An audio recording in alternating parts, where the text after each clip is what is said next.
Mišmaševci, lepo pozdravljeni. Raziskovanje je med mladimi zelo priljubljeno in kot smo že lahko ugotovili v preteklih letih, v njih naravnost blestijo. Gibanje Mladi raziskovalci za razvoj Šaleške doline je staro že vrsto let, v teh letih pa je nastalo obilo raziskovalnih nalog učencev in dijakov šaleških šol. Danes se bomo dotaknili 3 zanimivih raziskovalnih tem, ki so jih pripravili učenci Osnovne šole Gustava Šiliha in Osnovne šole Šalek.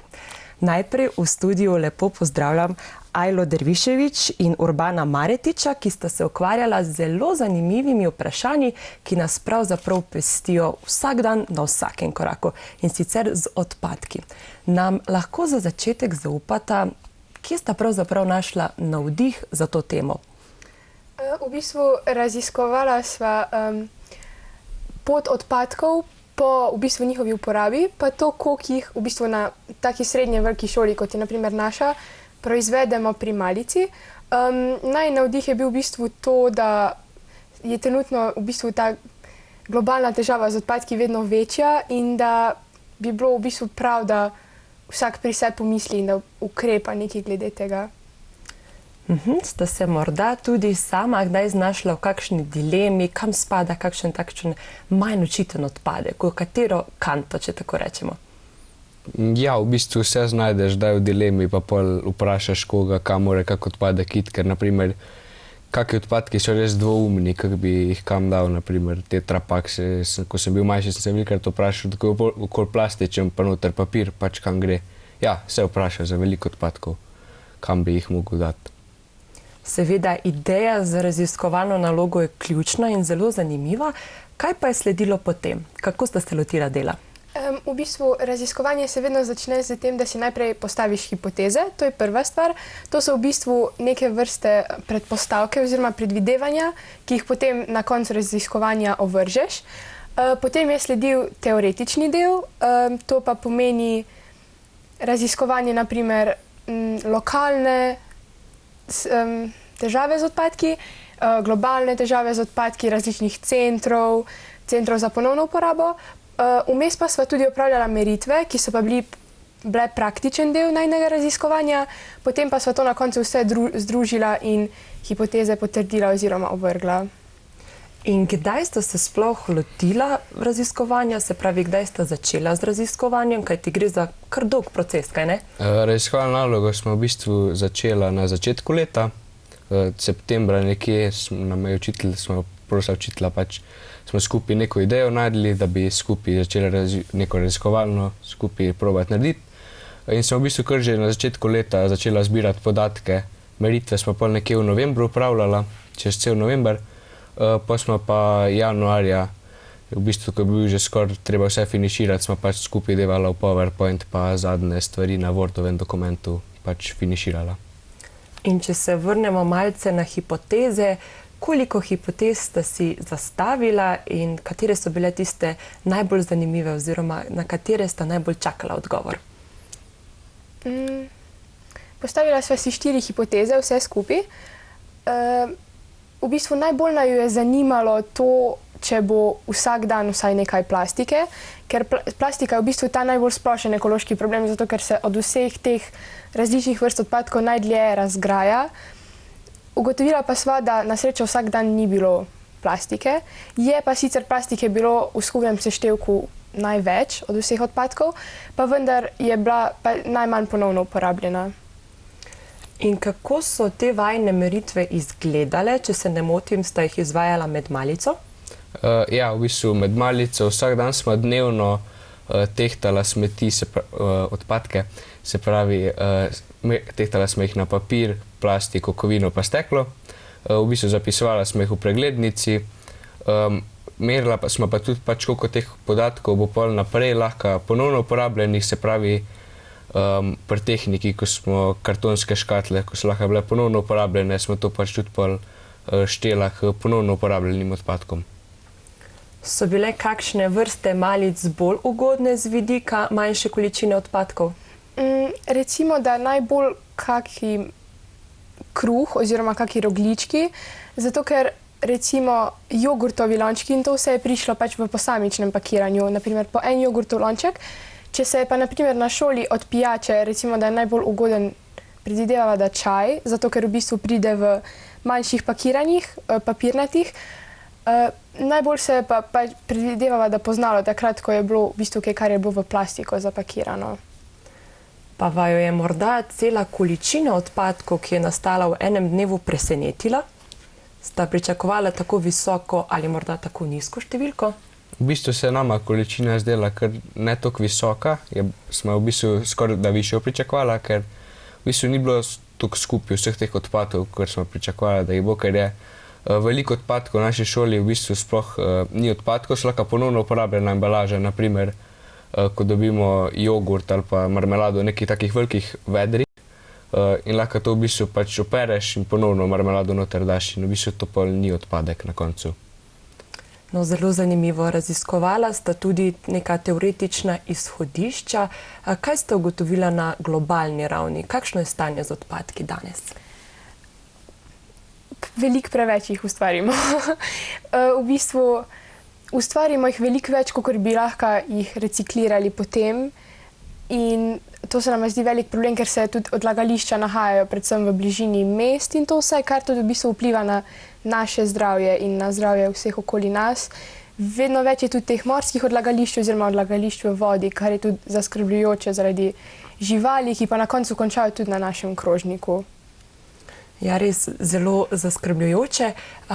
Kakšno pa je stanje na lokalni ravni? V Velenju seveda zbiramo ločeno odpadke, imamo tudi center ponovne uporabe. Je stanje dobro ali malce slabše? V bistvu v Velenju, pa nasploh v Sloveniji, je, če primerjamo s celim svetom, je stanje v bistvu še kar, ne bom rekel, da je dobro, ker nikjer stanje z odpadki ni dobro, ampak je boljš kot po večini sveta, ko ste pa omenili, je pa tudi ta center ponovne uporabe, je tudi kar dobra stvar, ko imamo v Velenju, da lahko pač stvari, ki jih v bistvu ti ne bi uporabil, pa bi jih nekdo drug še lahko uporabil, da jih pač tja neseš in jih lahko ponovno kupijo pa uporabijo. Kje pa se običajno skriva vzrok za tako ogromne količine odpadkov? Midva, v bistvu, ko sva raziskovala, je bilo največ odpadkov te čisto nepotrebne odpadne embalaže, naprimer pakiran različnih dodatnih od hrane, ker je pač hrana lahko zapakirana večplastno. Zdi se nama, da je zato najboljša rešitev v bistvu uporaba povratne embalaže, zaradi tega, ker na tak način tudi cenovno privarčujemo, pa tudi manj onesnažimo v bistvu okolje. Zato so to ugotovila, da pač embalaža, ki je popolnoma nepotrebna, predstavlja največji ekološko breme. No, in najverjetneje se lahko strinjamo, da je ena izmed rešitev tudi ta, da kupujemo manj oziroma kupujemo le, kar potrebujemo.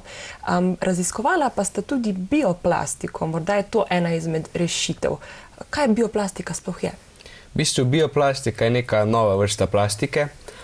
En primer te bioplastike, ki jo zdaj ustvarjajo, je narejena iz koruznega škroba. Narejena je v bistvu bolj naravnih virov.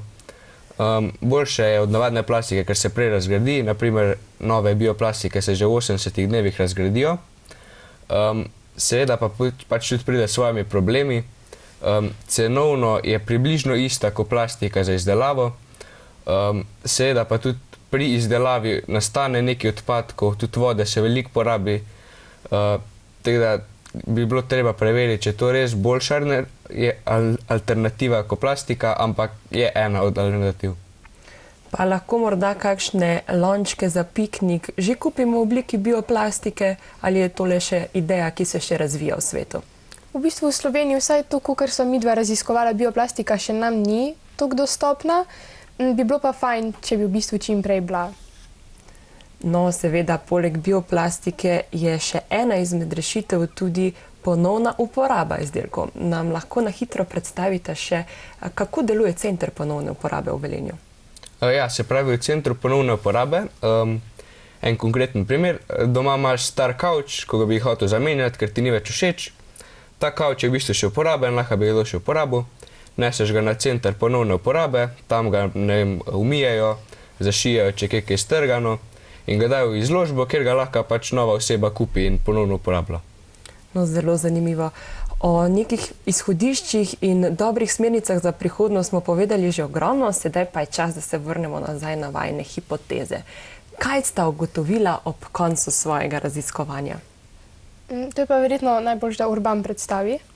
V bistvu ja, na koncu enega raziskovanja smo v bistvu ugotovila, da približno polovico odpadkov, ko jih imamo v naši šoli, smo lahko ponovno uporabili pri pouku tehnike, likovne ali pa ostalih predmetov, kar se nama zdelo kar dobro, pač da lahko odpadke nekaj ponovno uporabimo.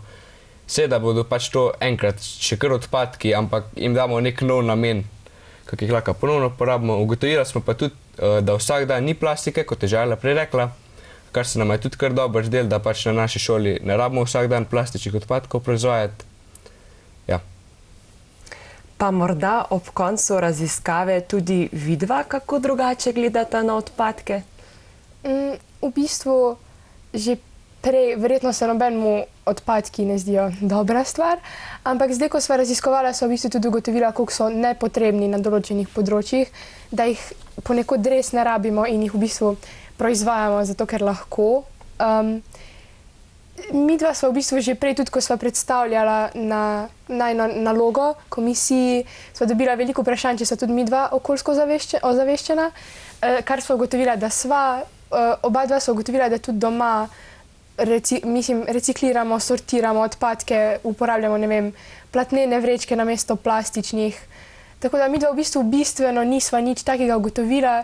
Lahko pa rečem v imenu obeh, da nam je predvsem šokirala ta velika količina odpadkov, ki v bistvu te podatke, ki sva jih zbrala, da je toliko velik tega, da je to verjetno najbolj. Ja, vsekakor. Ajla in Urban, najlepša hvala za današnji obisk v studiu in seveda veliko uspehov v raziskovanju tudi v prihodnje. Hvala. Hvala. Tako, sledi kratek glasbeni predah, nato pa razkrijemo še nekaj o električnih avtomobilih.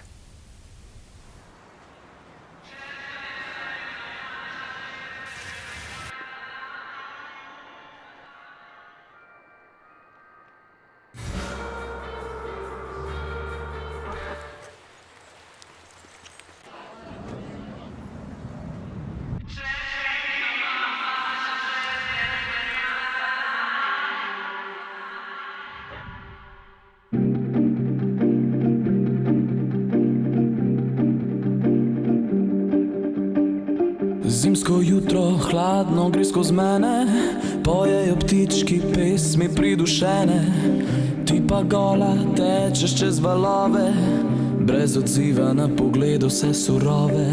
Gledaš v sonce, svetloba te ne moti, prihaja konec, ti pa tečeš mu nasproti. Ne skrbite, kaj za sabo boš pustila, v trenutku na vse boš pozabila.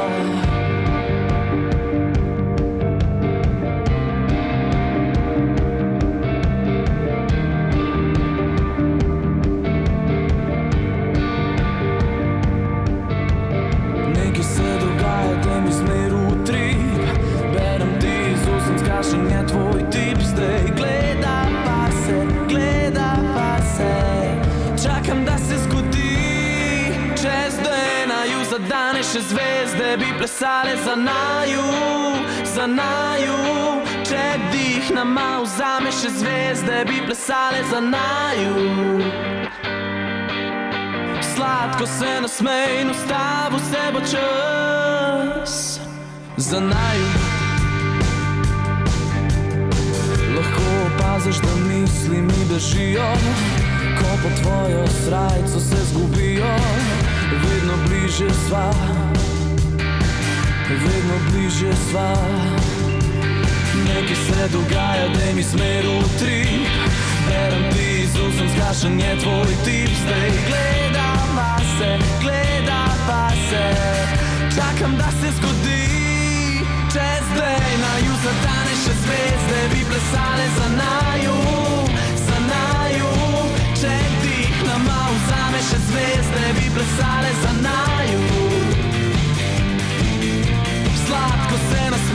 nedolžen, ne poglej, tiho šepetej. Če zdaj naju zadane še zvezde, bi plesale za naju.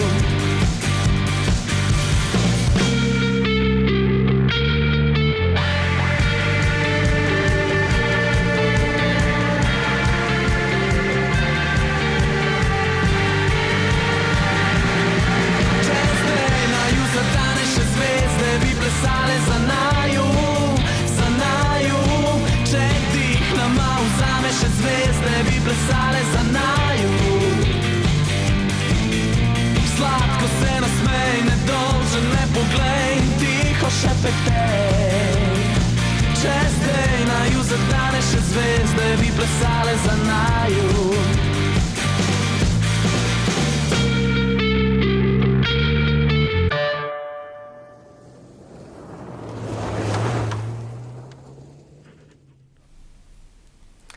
Današnji Mišmaš smo obarvali raziskovalno, namreč gostimo raziskovalce, ki so v tem šolskem letu izdelali različne raziskovalne naloge.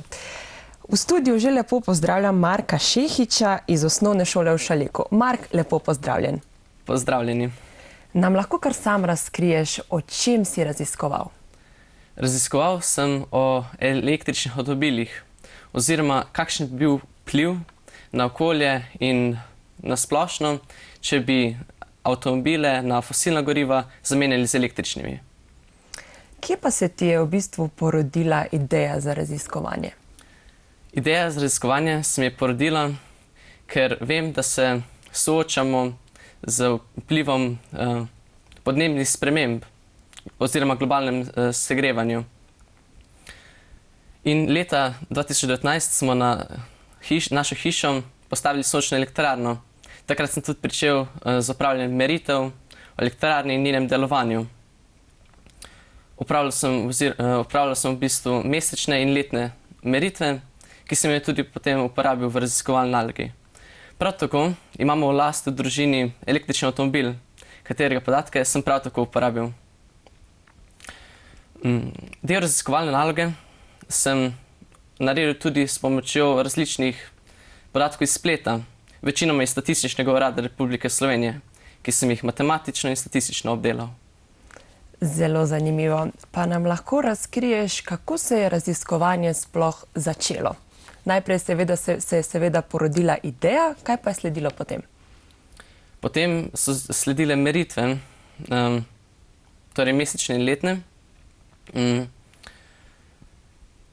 In potem sem jih primerjal med sabo, pa tudi uporabil kasneje v raziskovalni nalogi. Opravil sem tudi nekaj meritev pri električnem avtomobilu našem. Torej, opravil si ogromno meritev in različnih preizkusov, pa si to opravil čisto sam? Ti je morda kdo pomagal pri vsem tem? Meritve sem opravil sam, ker se to mi ni zdelo preveč težko. Pri zapisovanju v nalogo pa mi je seveda pri tem pomagal tudi mentor, gospod Igor Košak, kateremu se tudi zahvaljujem za pomoč. Pa si morda uporabil kakšno posebno aparaturo za meritve? Ne, za meritve nisem uporabil posebne priprave, samo zapisoval sem si podatke na papir. Koliko časa pa je tvoje raziskovanje sploh potekalo? Raziskovanje se je začelo že leta 2019, ko smo seveda na hišo postavili sončno elektrarno. Torej je potekalo kar slaba 3 leta. Seveda, če štejemo tudi pač merjenje oziroma meritve. Drugače pa sem raziskovalno nalogo začel pisati pred približno 6 meseci, tako da je odvisno, kako gledamo. Se pravi, podatke si skrbno zbiral že veliko časa prej, seveda pa vsaka raziskovalna naloga potrebuje tudi svoje hipoteze. Kakšne si zastavil ti? Zastavil sem si hipoteze. Prva je, več kot je električnih avtomobilov v Sloveniji, manjša je onesnaženost zraka. Druga, V Sloveniji trenutno ne proizvedemo oziroma uvozimo dovolj elektrike, da bi lahko vsa osebna vozila zamenjali z električnimi. Tretje, na prevoženih 100 km je cena goriva višja kot cena elektrike. Četrta, stroški za vožnjo in vzdrževanje električnih osebnih vozil so nižji kot stroški za osebna vozila na bencin ali dizel. In še peta, investicija v nakup električnega vozila srednjega cenovnega razreda se povrne po prevoženih 50 000 km. Ja, hipotez je kar nekaj, kako pa si se pravzaprav lotil dela, da si jih lahko potrdil oziroma ovrgel? Podatke sem s pomočjo različnih enačb potem izračunal različne primerjave oziroma stroške letne, kot bi letni strošek električnega avtomobila glede goriva in letni strošek bencinskega oziroma dizelskega avtomobila za gorivo.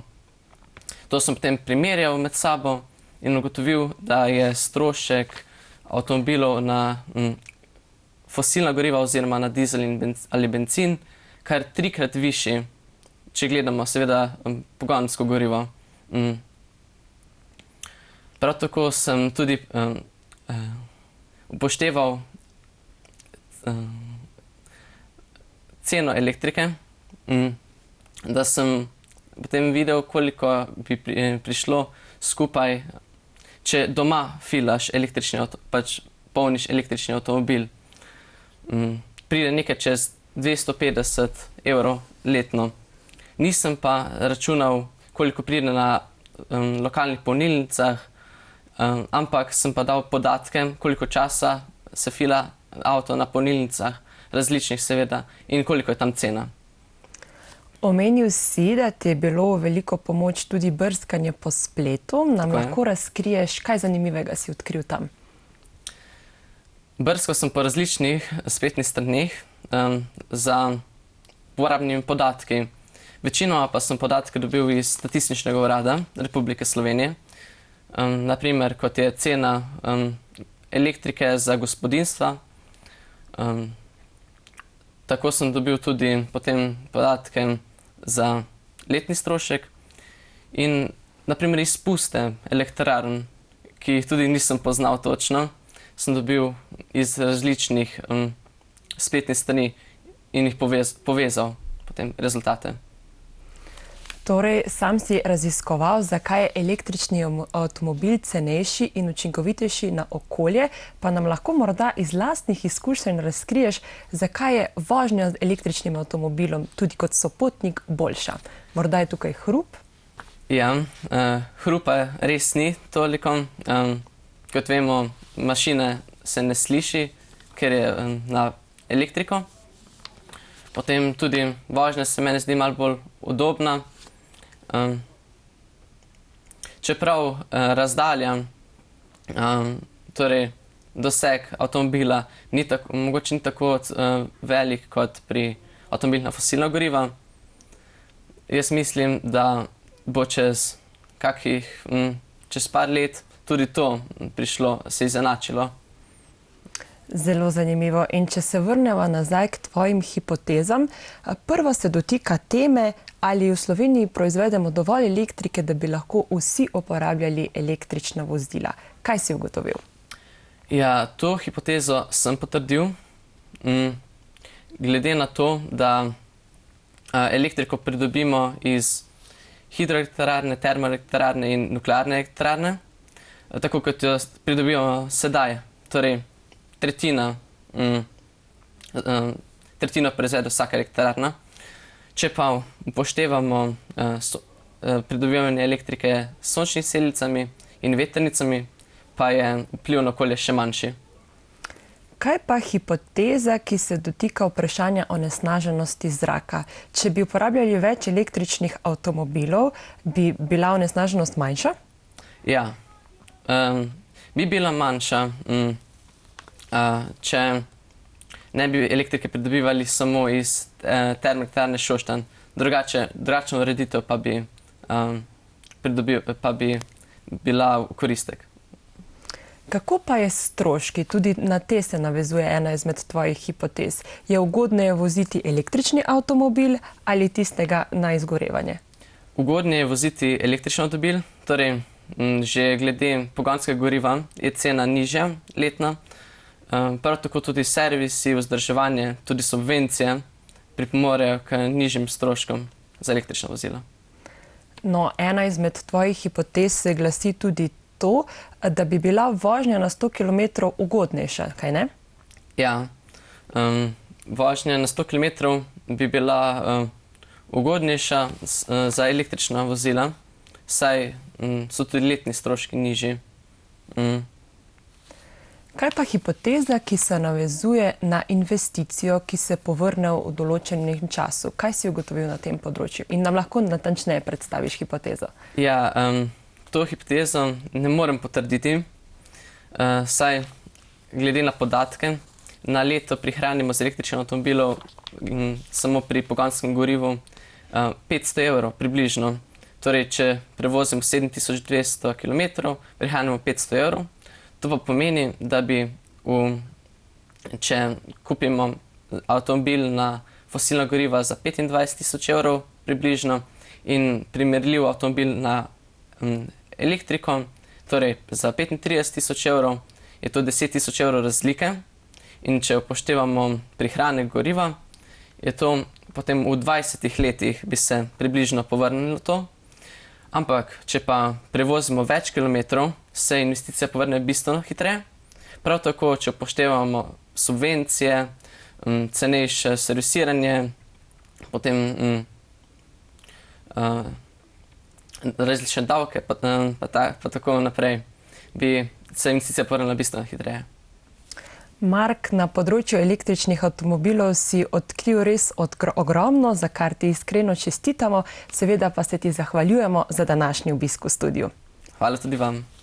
Tako, ponovno sledi kratek glasbeni predah, nato pa se poučimo še, zakaj star računalnik še ni za staro šaro.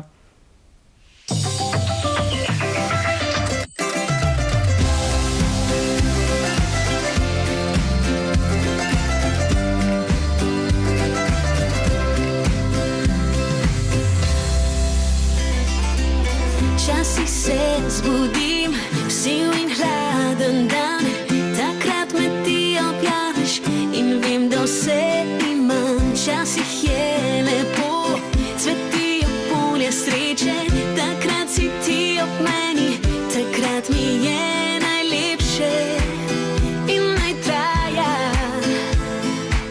Zdaj zlata leta so pred nama.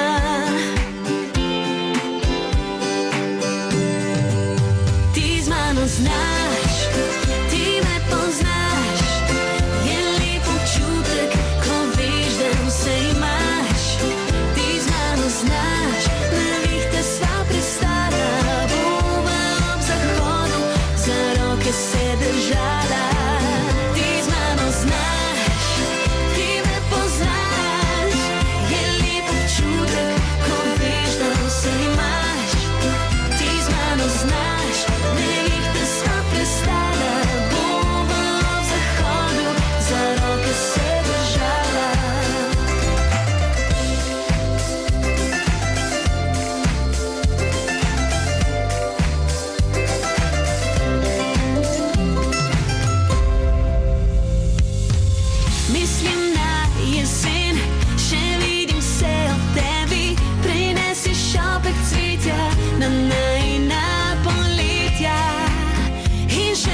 V današnji oddaji širimo obzorja s pomočjo mladih raziskovalcev, ki so v letošnjem letu izdelali raziskovalne naloge. V studiu lepo pozdravljam Amara Omeroviča, ki je tokrat izdelal raziskovalno nalogo na temo, da star računalnik še ni za staro šaro. Amar, lepo pozdravljen. Enako. Povej mi, zakaj si se odločil, da raziskuješ ravno to tematiko? Zato, ker veliko šol v državah tretjega sveta si ne morejo privoščiti novejše računalnike. Zdaj so tudi komponenti za računalnike ful dragi, ker ljudje kupujejo komponente, pa jih, ta nove komponente za računalnike, pa jih preprodajo za ful drago. Veliko ljudi pa dejansko ne rabi toliko močnega računalnika, kako se jim zdi. Pa si se morda s kakšnim starejšim računalnikom znašel tudi sam in nisi vedel, kam z njimi? Ne. Kako pa je potekalo tvoje raziskovanje? Najprej se ti je utrnila ideja, kaj pa je sledilo potem? Raziskovala sva več računalnikov, z mentorjem, ne. Imela sva več računalnikov, računalnikom sva menjala komponente in tako smo dobila več konfiguracij. In pa sva jih testirala čas vklopa pa izklopa, pa s programom Performance Test sva testirala zmogljivost, ko testira računalnik, pa pokaže rezultat v številki. Pa si morda imel za sestavljanje in razstavljanje računalnikov kakšno predhodno znanje? Ja, svojim sestričem sva naredila moj računalnik. Zelo zanimivo. In kakšne hipoteze si zastavil? Ena od hipotez je bila, če SSD dela bolje od hard diska, če naredi čas vklopa pa izklopa hitrejši, kar sem pričakoval, da bo, in je bila pravilna hipoteza. Potem, če količina rama kratkoročnega spomina računalnika poveča rezultat na performance testu, ta hipoteza je tudi pravilna. Eno hipotezo sem pa zastavil, da bo Windows 7 bil hitrejši kot pa Windows 10. Zakaj bi pričakoval, da bi starejši operacijski sistem delal boljš kot novejši? To sem si mislil zato, ker so tudi računalniki bili starejši in sem mislil, da bo bolj kompatibilno. Pa še na Windows 7 je manj funkcij pa programov kot pa na Windows 10, zato sem mislil, da bo hitrejši. Zelo zanimivo in pravzaprav si se podal v zelo strokovne vode. Pa nam lahko obrazložiš, kaj pomeni beseda RAM in kaj pomeni kratkoročen spomin? V RAM-u se nahajajo podatki, ko jih računalnik zbriše, ko ga izklopimo. Kratkoročni spomin je pa, samoumevno je nekaj, kar imamo za nekaj časa, potem pa pozabimo. Ne vem definicije čist. Kaj pa je SSD kartica? SSD pa hard disk sta dolgoročni spomin računalnika. Tam se nahaja naš operacijski sistem, pa vsi podatki, ko jih shranimo na računalnik. Zelo zanimivo. Pa si za svojo raziskovalno nalogo raziskal tudi kakšna teoretična izhodišča ali si se bolj osredotočil le na praktičen del? Zdi se mi, da smo se večinoma na praktično, da smo delali ful več praktično, ko pa raziskovali, menjali smo komponente, merili smo. Torej, opravil si ogromno dela, pa me zanima, koliko časa pa je tvoje raziskovanje sploh potekalo, kdaj si se ga lotil? Z raziskovalno sem že začel na začetku šolskega leta, skoraj tu nekje. In sem delal do kakšnega meseca ali pa dva nazaj. In pa sem predstavljal raziskovalne naloge v drugih razredih, da mi dajo mnenja. In pa sem predstavil pred komisijo in ja, zdaj sem še tu. Torej, prej sva že nekaj omenila o hipotezah, nekatere si potrdil, pa lahko še enkrat razkriješ, kaj te je najbolj presenetilo pri svojem raziskovanju? Najbolj me je presenetilo to, da Windows 7 delu počasnejši, ker spet, tudi če bi večina ljudi rekla, da starejši operacijski sistem bi mogel delati počasnejši, sem jaz predpostavljal, zato ker zdaj se opaža pri Windows operacijskih sistemih, da je vse več funkcij, vse več vsega, ful več nepotrebnih stvari, ko jih noben ne uporablja. Do Windows 10 operacijskega sistema je še vedno noter bil Windows Explorer, ko je za iskalnik, ko ga noben več ne uporablja. Zdaj imamo Firefox, pa Chrome, pa... Zelo zanimivo. Kateri del raziskovanja pa ti je bil najbolj všeč? V katerem si najbolj užival? Ko sem pisal zgodovino pa zgradbo računalnika v raziskovalni nalogi. Merjenje bo bolj tako repetitivno, samo klopil si program, pa meril čas v klopa, pa iz klopa. To je po pravici bilo malo dosadno. Pa nam lahko morda razkriješ še kaj o zgodovini računalnikov? Ja, računalniki so na začetku niso bili nekaj, kar je imel vsak, seveda. Najprej so imele to samo univerze, pa vojske, da delajo svoje raziskave. Potem pa smo to dobili tudi mi in počasi je vse več in več ljudi imelo računalnike. In zdaj smo tu, ko ga ima vsak, razen par ljudi, ko si ga ne morejo privoščiti. In kateri del raziskovanja ti je bil najmanj všeč, v katerem delu si najmanj užival? To sem že naprej odgovoril, merjanje pa, ja, merjanje, zato ker je bilo sam meril si, ni bilo nič. Pa te ta tematika računalnikov tako zanima, da bi si želel to raziskovati tudi v prihodnje? Ja, naslednja raziskovalna naloga bo tudi o računalnikih. Zdaj bo bolj o programiranju, ko pa o dejanskem računalniku, o menjanju delov. Zdaj bo bolj o programiranju. Ne bo toliko fizično, ne bo toliko... Ne bomo dejansko menjali komponente, ampak bom naredil nekaj na računalniku. Torej, sam si že omenil, da si imel pred izdelavo raziskovalne naloge obilo znanja. Kaj pa je tisto, kar si se naučil na novo? Že dolgo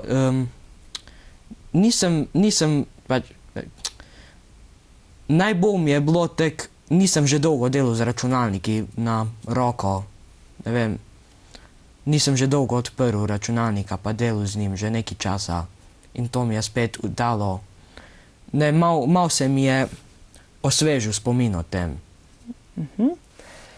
Pa se ti zdi, da bi danes računalnik potreboval vsak in se morda tudi spoznal nanj, tako kot se spoznaš tudi ti? Ja, ker 21. stoletje.